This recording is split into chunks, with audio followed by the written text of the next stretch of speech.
And thanks everybody for coming tonight to tonight's sessions. I think a lot of people have been to some of the other ones, and it's a great series, and we need an audience. So thank you for coming. And tonight we're lucky to have Omar Ledezma, an old friend of mine. Actually, we've worked together in in my group, Orquesta La Moderna Tradición, and we played a lot of excuse me we played a lot of gigs together. And he's a wonderful musician and a great guy too. I mean, he's a great guy to work with and a good friend. So I just wanted to let you know that and a little bit about Omar's history. He's originally from Venezuela, one of my favorite countries, and he grew up there. He's very steeped in Venezuelan music.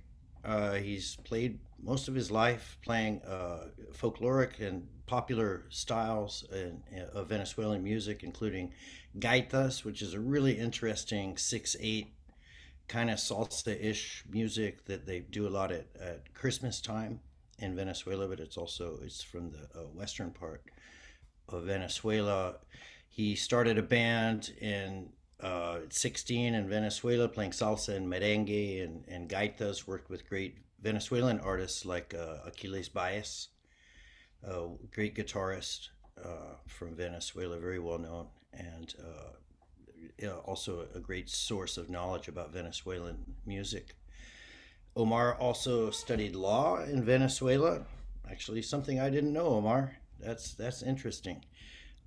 He's graduated of Berklee College of Music in Boston.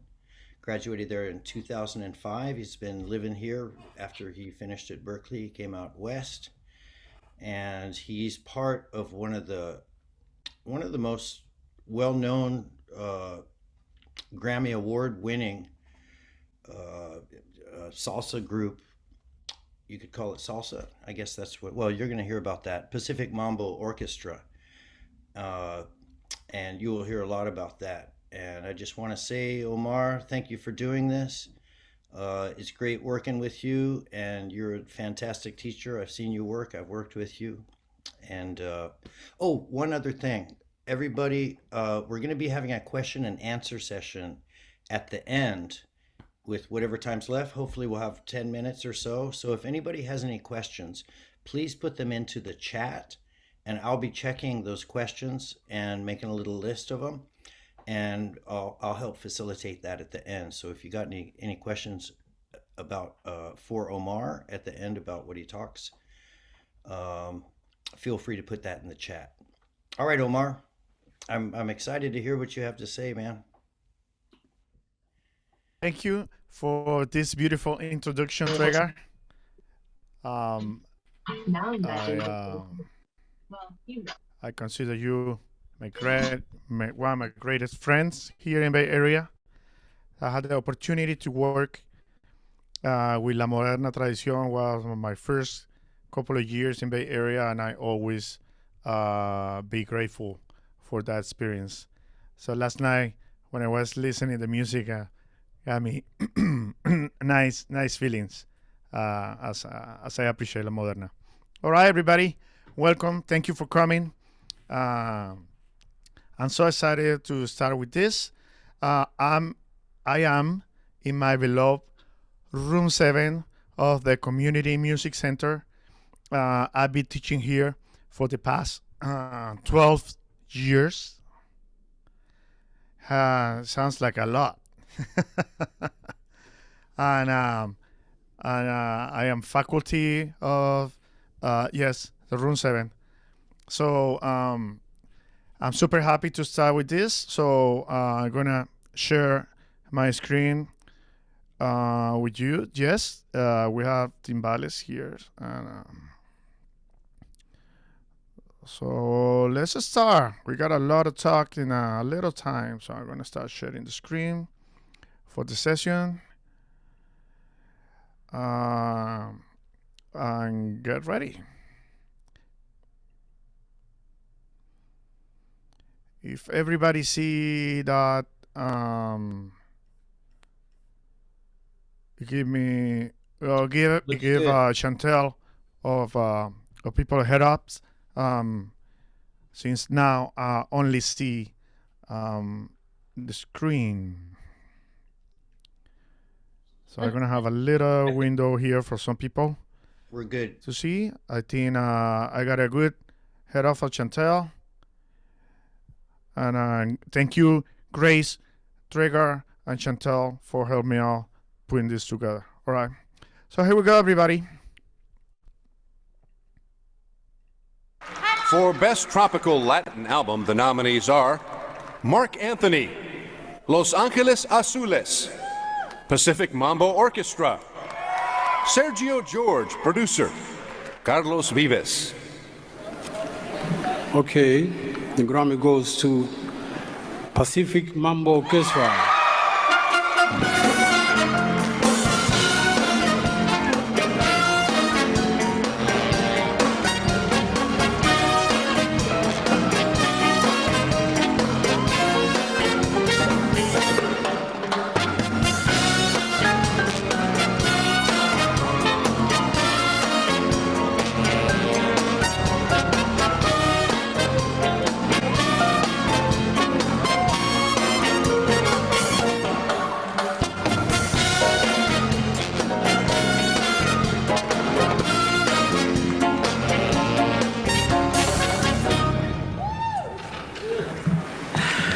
Oh my God.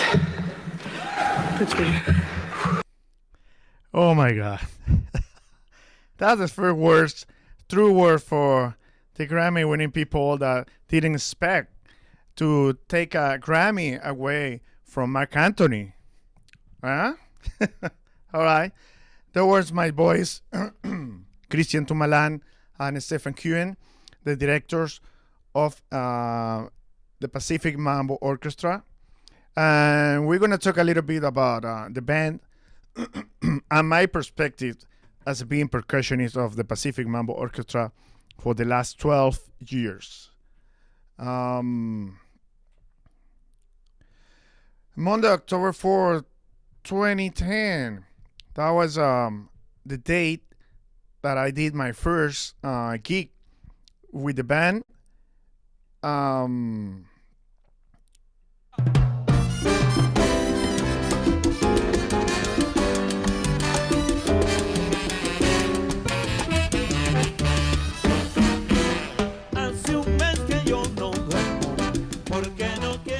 Pacific Mambo Orchestra has taken the San Francisco Bay Area and beyond by storm since its inception in 2010. PMO has created quite a buzz by establishing itself within the short period of just 6 months as one of the most exciting live acts in the Bay Area, featuring some of Northern California's finest musicians.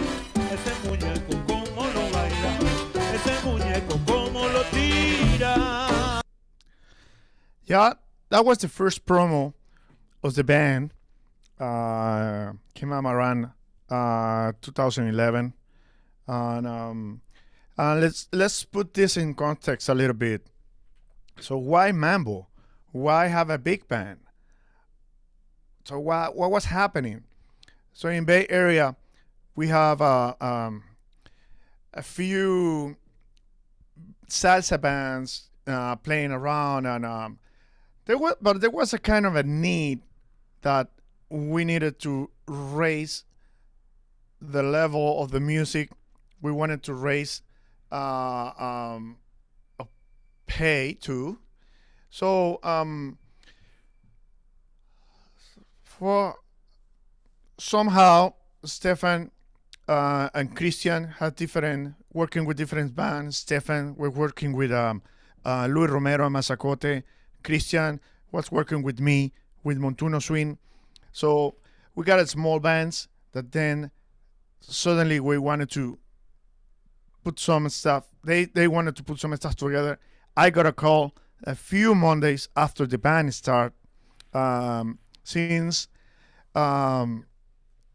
nobody feel the urgency to go to play on Monday night for zero. That's how we started. We had rehearsals on Monday night at the place called Café Kokomo in San Francisco. That was happening every single Monday. So when I got the call, I knew it that okay, I may, it's me, Omar. I commit to projects. Let's see what's going on. So the feeling that I had when I first joined the band was that bringing the mambo back. Actually, that's our motto. The mambo is back. So we percussionists had a big influence of the music from New York City and obviously from Cuba. So what's happening is that we wanted to recreate the mambo sound of the 50s created by what they call the Big Three. They were the orchestras of Machito, the orchestra of Tito Puente, and the orchestra of Tito Rodriguez, playing at the ballroom in New York City. It's called the Palladium. So these people in New York City, by that time, the 50s, put the level of the music in the highest level that the city ever had. We're talking about long before they tried to make the music more commercial, and eventually they make a name for this commercial music, Afro-Cuban music, and they call it salsa. So this is long before that, when the music in New York City was way on the top. Who made these bands specials? All the performers in the band make them special, but there was an element that was fantastic for this orchestra. Let me tell you which one was. The percussion. The Afro-Cuban percussion. The Afro-Cuban percussion made its way to United States early in the between 1910 and 1920 and so on. So the big moving from the pioneers of percussion started in the 25 and the 30s and the 40s. So we had a big influence and a big percussionist from Cuba moving to United States, joining the movement of the music happening in New York City. So this is the context of what we wanted to put the band on later when we started playing every Monday. And then the arrangements came down every Monday. This is a Machito arrangement. This is a Tito Puente arrangement. This is a Tito Rodriguez arrangement. New arrangements, from Christian, transcriptions from other people, other arrangements in Bay Area. So that was the context of the band when we started doing that. So I want to talk the percussionists that joined the band at the very beginning. So the very first percussionist that joined the band, that was one of the reasons that they put the band together, was Mr. Carl Perazzo, which is a timbale player for Carlos Santana. And he got a big acknowledgement of this music, and it was a big, big, big plus if he played steady with the band. The next percussionist that started with the band was Braulio Barrera, which is a percussionist, an amazing percussionist and singer from Peru. Then they start to call him timbale players. And I want to emphasize timbale players because the timbales, this instrument here, it was a big, big, big important element in the sound of the mambo bands, because it was the mambo bands had the sound, the urban sound, the sound of the city, the chaotic life of the big cities, New York, Caracas, San Juan, all these big cities, had these new elements around the city in downtown, the cars, honking, and people moving. And so every element in the mambo bands is big. It's just big. But the level of the music was super high. So Yes, they started calling timbale players to join the band. So Luis Romero came in the game. Then we had an amazing drummer, timbale player, David Flores. And then we have Brian Andres, which is an amazing drummer too. So we had these guys join the band, and eventually they called me to be actually a conga player because there were no conga player. Wanted to go every Monday again for Café Kokomo to play when there was no payment yet available. So that's how the band started.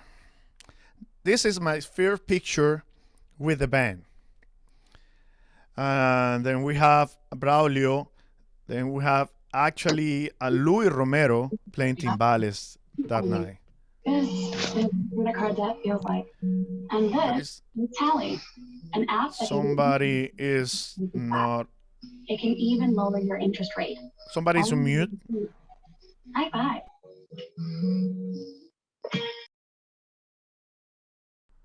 Thank you. All right.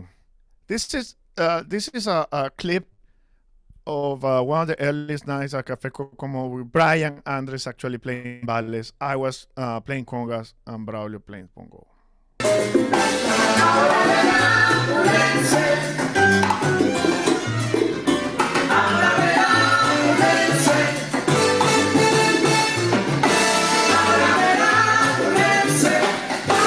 So look at Brian playing these charts.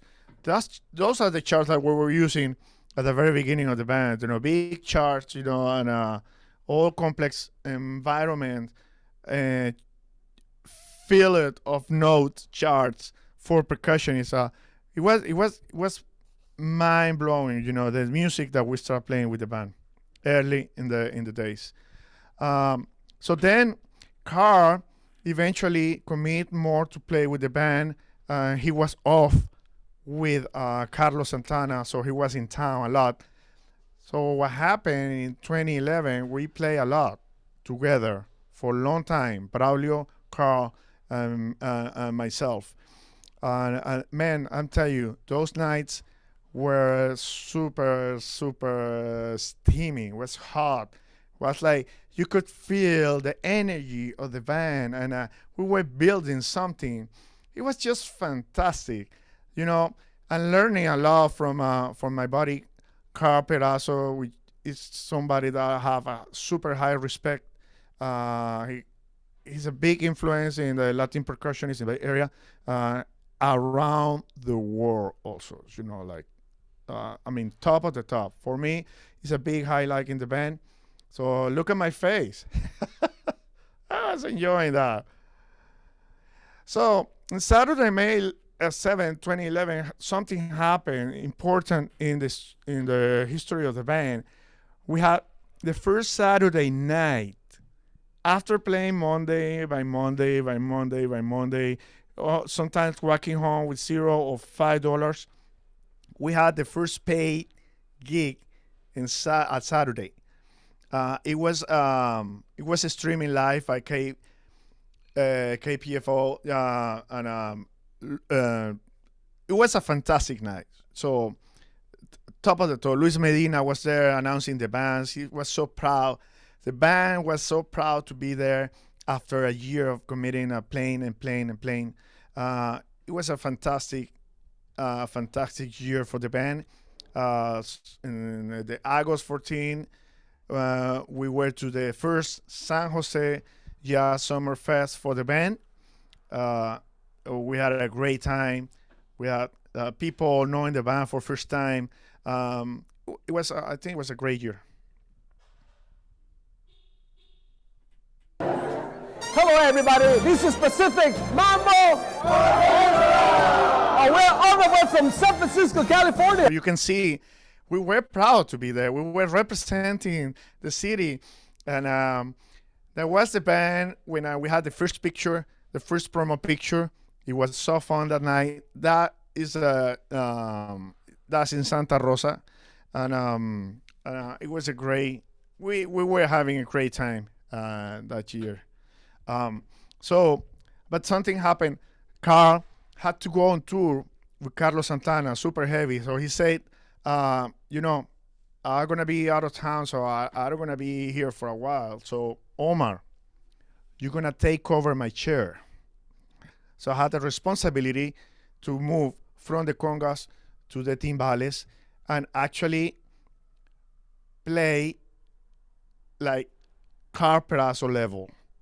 So it was like, okay, so you need to push this out, you need to push the limits, you figure this out, you're playing, your performance, you know, need to be on top of the game. So you're gonna be there. And well, it's been 12 years after that. I think I've been doing a good job. So, but this is what happened. I had a group from the San Francisco Symphony Adventures in Music program that is called Cajon. Some people may know that group. I've been playing around. And Braulio, and I had a new guy that came all the way from Tijuana. And he joined the band.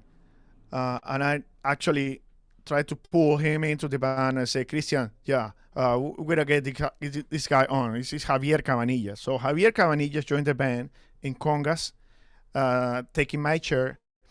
And then I had to move on timbales, and then Braulio doing his job. So that was settled. That create what I call Los Cajoneros.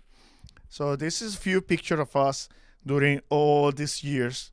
You can see, I think we had a little fun.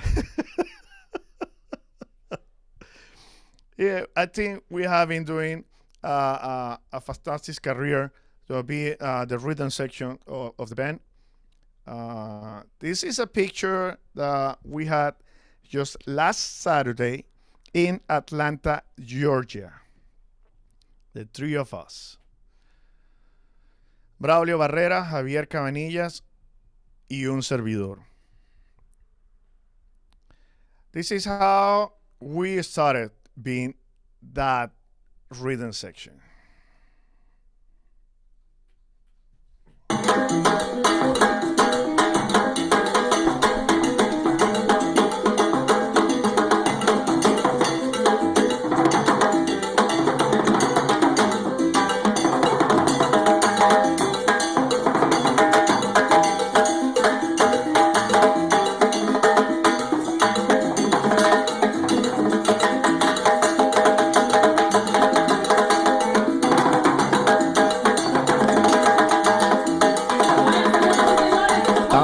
Ahí. And this is last Saturday in Atlanta, Georgia. This is how it's going.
Yes, this is camaraderie. This is how percussionists get together to form something that could be great. We trust each other. We we passed through a lot of musical adventures. At the beginning, we were doing adventures in music in the morning, and then we had rehearsals, and then we had gigs. So we were seeing each other almost every day since very early in the morning. So you had a lot of to say. And it's interesting because there is a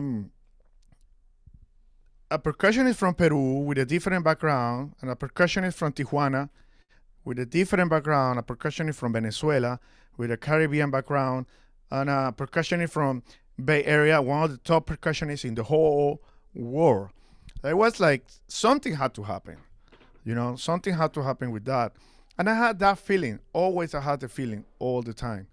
So I think that this was the first time, one of the first time Javier joined the band. So it was, by the time Pacific Mambo Orchestra was 3 years old, we started recording the first album. And this is the album. This is the album that put us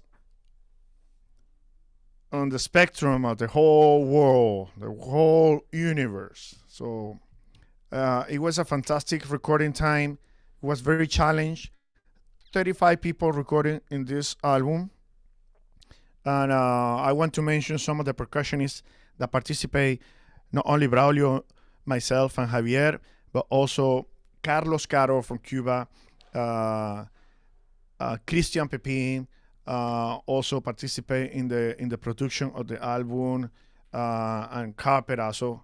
So I think we put all together. We put a great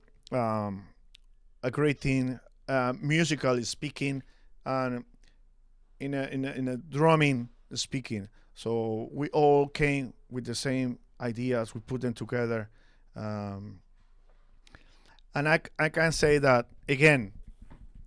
It wasn't happening for Carl.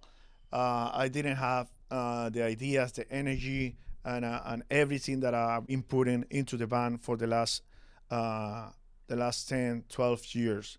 So I consider Carl my mentor into developing the sound of Pacific Mambo, but bringing my own ideas. So I had a bunch of setups during the years. So this is one of the biggest setup I had with the snare drum and the timbales and one cymbal. Eventually I add two cymbals, and eventually I had a bass drum into the setup. This is all by the time we were recording the album. Then we had the first tour.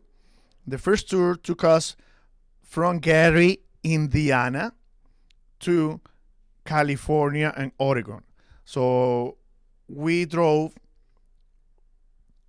more than 3,000 miles. We drove all the way from Gary, Indiana to the south of California and San Diego. And then we were all the way up, all California. And then finally we ended in Oregon. Bend, Oregon. And Tito Puente Jr. was an important part of this tour, not only because musically what he added to the tour, but also being the son of one of my heroes, his father, Tito Puente. So we had a lot of conversations. We had a lot of ideas. We still have a friendship. I just played with him a couple of months ago when he came here to Bay Area. And, it's always great. I learned a lot from him, his stories, personally, with his father. And it was a great learning to be on tour with him. Then during the tour, I had my first endorsements or my second endorsements with cymbals. I got Soul Tom, and the cymbals add a great sound in the middle of the tour, the whole band, hey, how is that? It sounds different. It sounds great. It was the cymbals. So the cymbals were fantastic. The first couple of them that I had. So we had the campaign. The Grammy campaign was fantastic. We had each of us sending thousands of emails for everybody in the recording academy, letting them know who we are. One day we were at the studio, and then we opened iTunes, and then we were in the banner, on the main page of the iTunes. It was just fantastic, blowing our mind. We're like, oh my God, what's going on? We're getting famous. It was so excited. We had a great time during the tour, and then, producing ideas and producing the tour. And then we get it. We got the nomination in November, and then the ceremony was in January, and it took us totally by surprise. So it was just a fantastic time. The band exploded with gigs all around the country. That was in Aspen, Colorado, in California State, Stan Grove Festival. Then we did the video for our beloved Pacific Mambo Dance. So it was so fun to record that.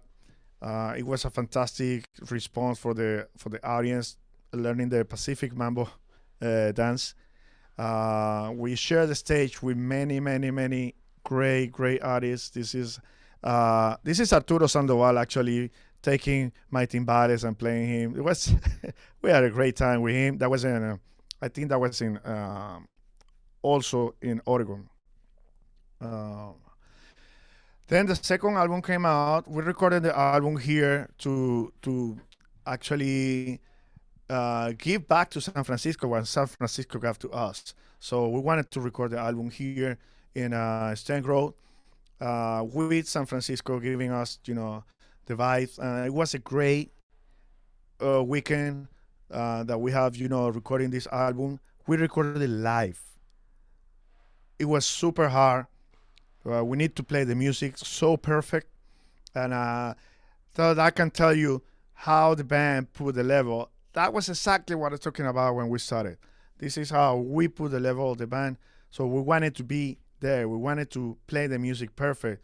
We wanted to be, as far as we can go with the music. And then for this gig, a few people joined the band, but obviously the highlight, it was the queen of timbales, Miss Sheila E. So I want to share you, before I show a clip with Sheila, that particular gig had a few original arrangements that include an idea to involve the music with the nature.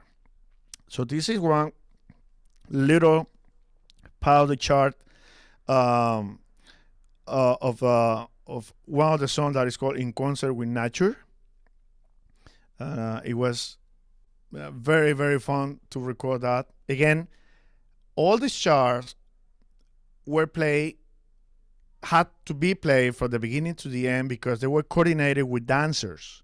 So it was super precise. It was super exact. So we didn't have the chance to open up, or this part is going to be open up or not. So it was very precise. So this is one of them. Then we need to write it down our parts. We didn't have time to put the part differently from the score. So we written down the parts. Then I had a great time recording this song, arranged by Michael Renta. This chart is completely different. This is a bunch of slices, slashes, and a little build up, and then I asked Michael, what do you want us to put in there? And then he say, you you can develop that. It's up to you.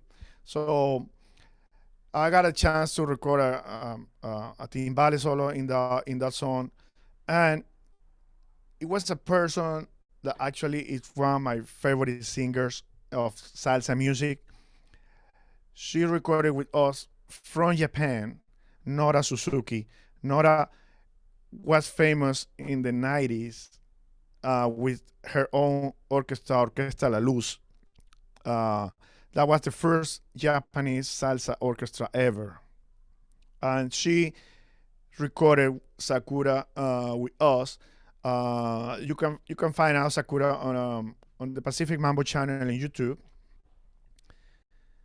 But this is a clip that I wanted to show you with Sheila.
That was a fantastic time I had with Sheila. She's just fantastic. It was my honor, my pleasure to share the stage with her for the recording of that album. So gigs happen, years happen, so the band keeps steady, and then we had to record the third album, which is called The Third Side, and then we wanted to release that and invite some of the musicians. So we have Danis Prieto, which is an amazing Cuban drummer, recording a version of a song that we have for Night in Tunisia about Dizzy Gillespie. John Fadis recorded that, and we had a tour with John Fadis, and that was a fantastic time also. It's blowing my mind. So the pictures that you see is the setup that I used for that album. So I had a snare drum and a bass drum and a cymbal. So eventually these days I dropped the snare drum. So I'm using a cymbal and a bass drum and a set of cowbells. So this is what's going on these days. Christian Tumalan, which is an amazing arranger, the piano player and co-director of Pacific Mambo, had a great version of Rachmaninoff song. He called it Mambo Rachmaninoff. This is one of the pages of the Mambo Rachmaninoff. It's a fantastic arrangement that we had the opportunity to perform at Yoshi's last January, and I can tell you more. I memorized the whole arrangement. So when we play at Yoshi's, I play by heart. It was so hard to do that, but I made it. After 2 years of pandemic, the study paid off. So It was super cool to have that. So this is a percussionist list of the percussionists that have been participating during our life of Pacific Mambo. So Carl Perazo, Braulio Barrera, Luis Romero, Sergio Oriache, which is he was actually teaching here at the Community Music Center, part of our community. David Flores, myself, Edgardo Cambon actually swing by some Mondays at Café Cocomo, and in the last album he participated as a composer, and he did an extraordinary job composing music for the band. And he was singing in some of the gigs too. Carlos Caro, which he did an extraordinary job at the first album and the second album as well. Tommy Igo, which is a great drummer. We had the pleasure to play together in his band. And he recorded on the first album. Brian Andres, which plays some Mondays too on timbales. GB Ross, we had the pleasure to have the extraordinary timbale player, GB, touring with the band, a couple of performances in Mexico. I think Braulio and me, we couldn't go, so GB went there, and he played with Celio Gonzalez, which is the song of the amazing singer for La Sonora Matancera. Celio did an extraordinary job playing bongo and GB timbales in that gig. Javier Cabanillas has been playing with the band all these years. Armando Cordova, which is the singer of the band. Okay, this is what happened. My credits in the band actually not just include being a timbale player, but also being playing congas. I've been singing lead vocals, I've been singing background vocals, and I've been composing songs for the band. So this is what I've really been doing with the band for the last 12 years. So when I had to sing, Armando was actually taking the timbales while I was singing, and that's how we switched over. And also Armando was playing bongos while Braulio was singing. So Armando is an extraordinary musician that we have here in Bay Area, an extraordinary singer. He had the responsibility to sing Overjoy every gig for after Kenny Williams recorded for us, but actually Armando has been singing that song amazing, and the rest of the songs I'm playing percussion. So he's amazing. He's really amazing. So Christian Pepin, that recorded in the first album, Edwin Sanz, which chose my chair of timbales when I couldn't go to Europe. He actually he did an extraordinary job playing timbales. He's also from Venezuela, like me. And Davnis Prieto, which recorded a drum set. So ladies and gentlemen, Braulio.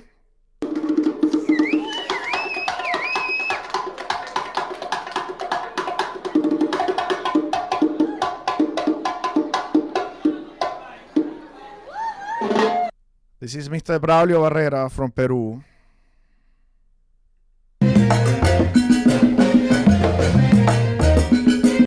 Javier Cabanillas from Mexico on congas.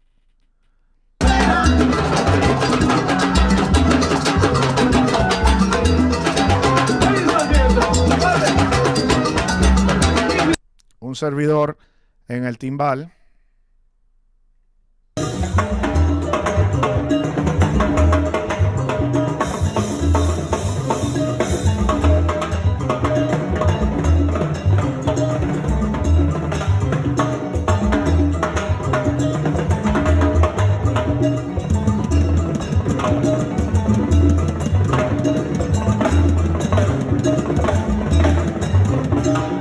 The amazing Carl Perazo from Carlos Santana.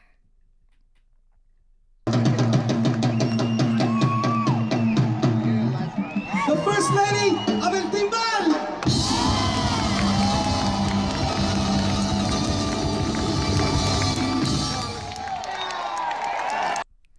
and Chile and Pacific Mambo Orchestra. So I hope you guys enjoy this little piece of history on the music of Bay Area. Please support CMC. That is the website, and this is my website and this Pacific Mambo website. So thank you very much for being here today. Now I think we're gonna open up for questions and comments. All right. Take it away, Chantel. That was great, Omar. Thank you so much. Do you want to take it, Chantel? I got a couple. Go ahead, Trigger. Yeah, we had a few questions. Omar, first of all, thank you very much for such an informative presentation about your music. It was great. Let's just give him a quick round of applause. Yeah. Thanks, Omar. And I'm sure everybody has some questions. Oftentimes it starts off kind of slow with the questions, and then people start popping a few in. So you guys are welcome. We do have a few minutes for this. One question that somebody had, Omar, was about Dizzy Gillespie, actually, and his role in bringing Latin or Cuban music into the mainstream. And I think that was when you were talking also about the Palladium and about that epic of music and mambo, so forth. Yes, one of the first pioneers that came to United States from Cuba was actually the greatest Chano Pozo, the percussionist that actually get together with Dizzy Gillespie and compose great songs like, Manteca. If you don't remember that going like,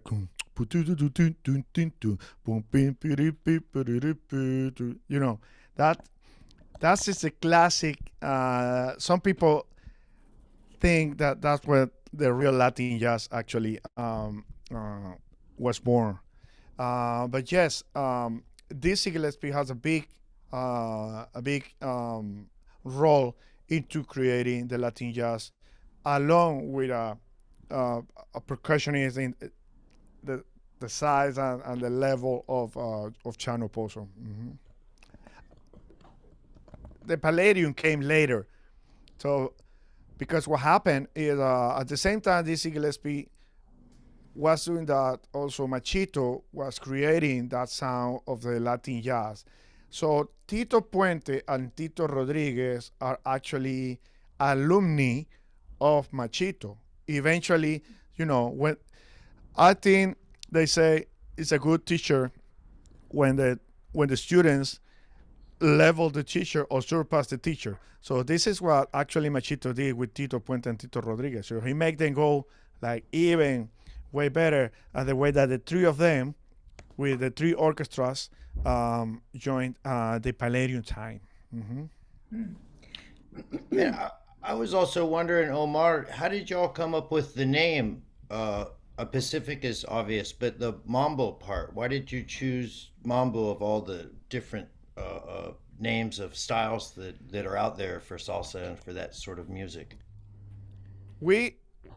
When we have been in conversations, about the possibility to our new recordings coming up, we consider the mambo sounds of Pacific Mambo as a contemporary, even sometimes crossover. Like when you have songs like our famous song is actually Overjoy by Stevie Wonder in an amazing arrangement of My Renta. And then a very popular song that we had and they asked us for that is Getaway also. So our mambo styles is very contemporary and sometimes crossovering, but when we developed the sound of Pacific Mambo was actually with the traditional sound back in the days of the Palladium. That the environment we created at Café Kokomo when we were playing every Monday, that vibe of the Mambo era. But eventually, when we produced the music came out with a little bit of different, more sounds, more contemporary and more crossover. And do you think with the Grammy nomination, what do you think attracted them? Was it more leaning towards the traditional or more leaning towards the modern? What would you say in Definitely, your opinion? What's that? definitely overjoy. Definitely the crossover The was a crossover big, stuff. Oh, yeah, great. yeah, That's good. definitely. Yeah, that's great. And oh yeah, I was going to mention also in the introduction about if anybody wants to know more about Pacific Mambo Orchestra, you can check it out. Their website is Pacific Mambo. Is it Pacific Mambo Orchestra or PacificMambo.com? PacificMambo.com. PacificMambo.com. Yeah, now I'll remember that too. I'm checking a question of Isabel. Celio Gonzalez of the 50s is the father of Celito Gonzalez, which is the one that play with us. And yes, of course.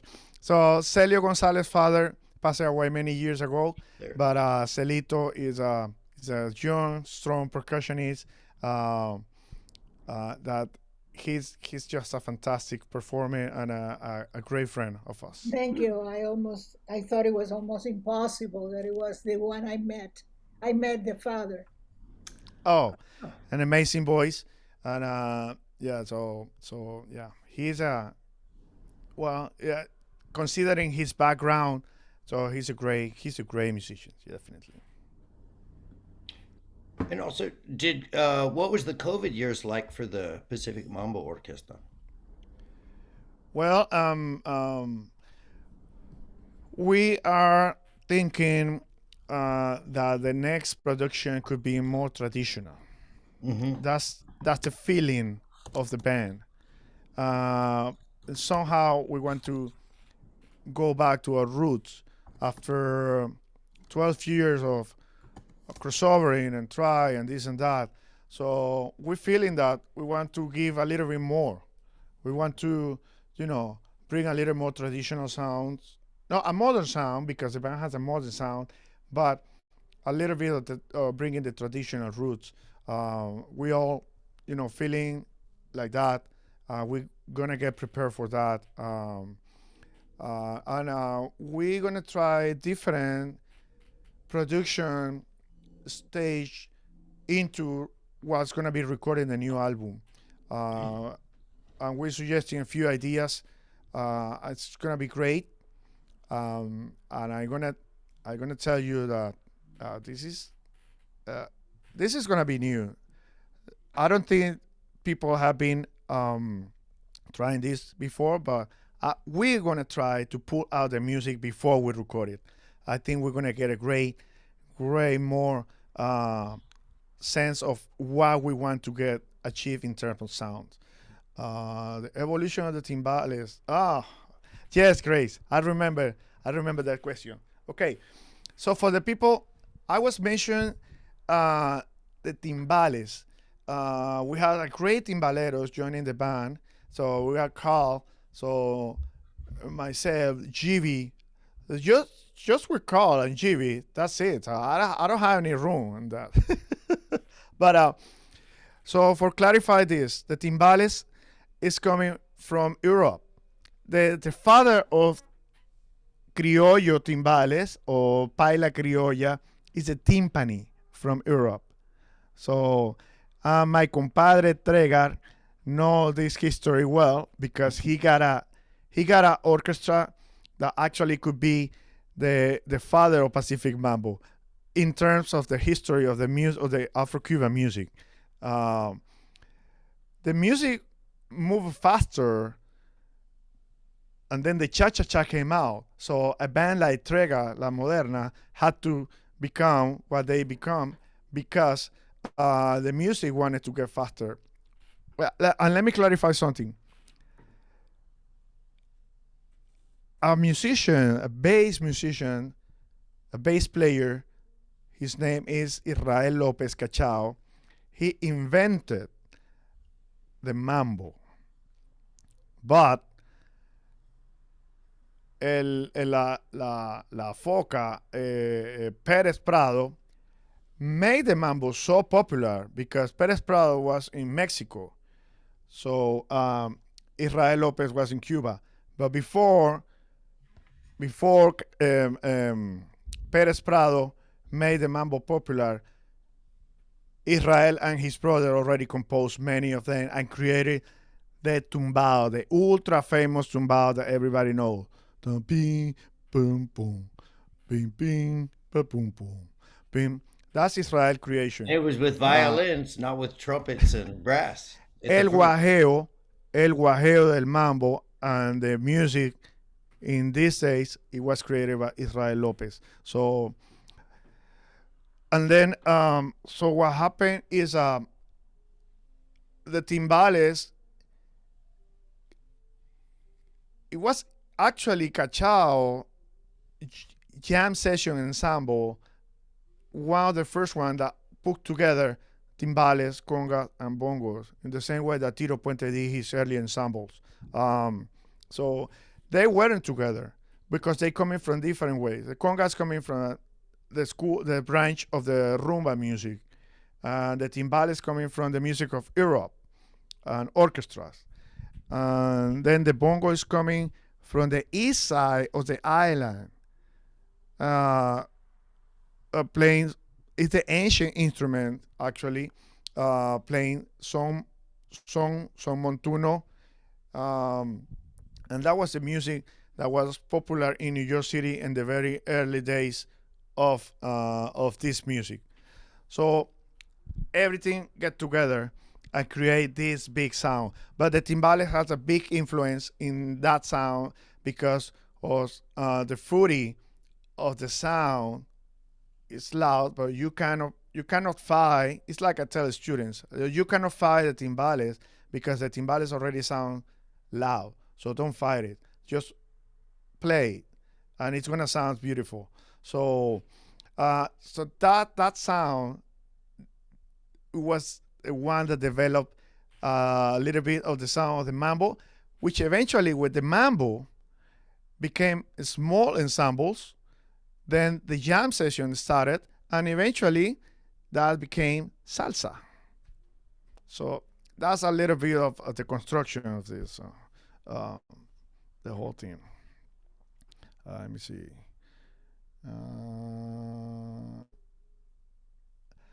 Yeah, well, when Compay Segundo came out, that was actually song.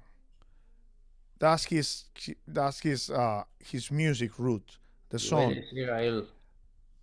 Yeah, so the danzón is coming from a different way. So a very popular orchestra of danzón, para la moderna tradición, is la Orquesta Aragón. La Orquesta Aragón is the father of all of us. Orquesta Aragón is an amazing orchestra specialized in danzón music and is still playing.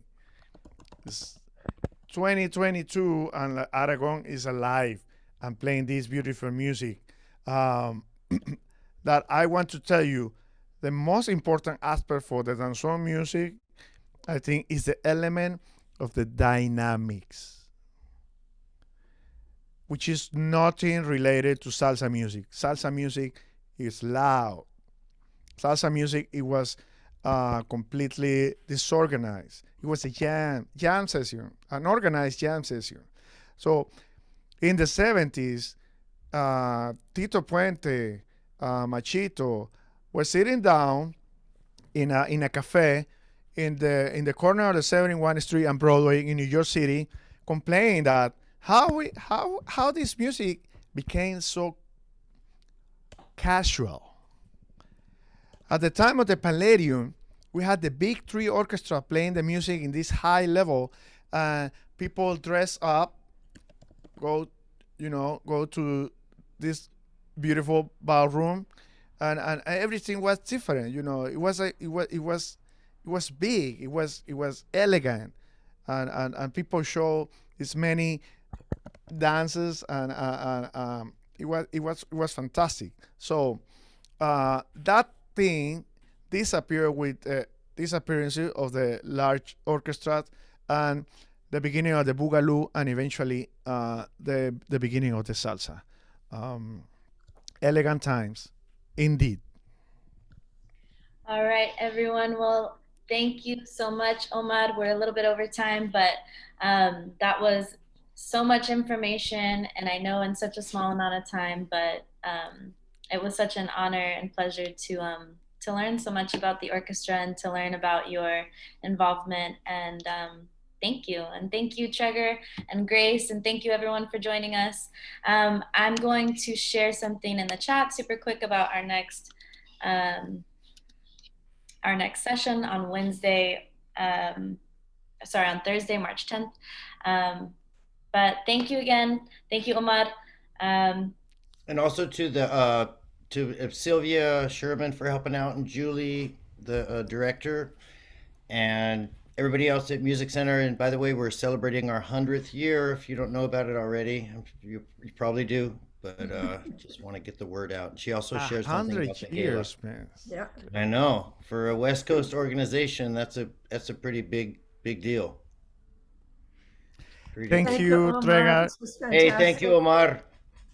Thank you, Grace. Thank you, Chantel. Thank you, everybody. CMC. See everybody. See you next one. See you next time.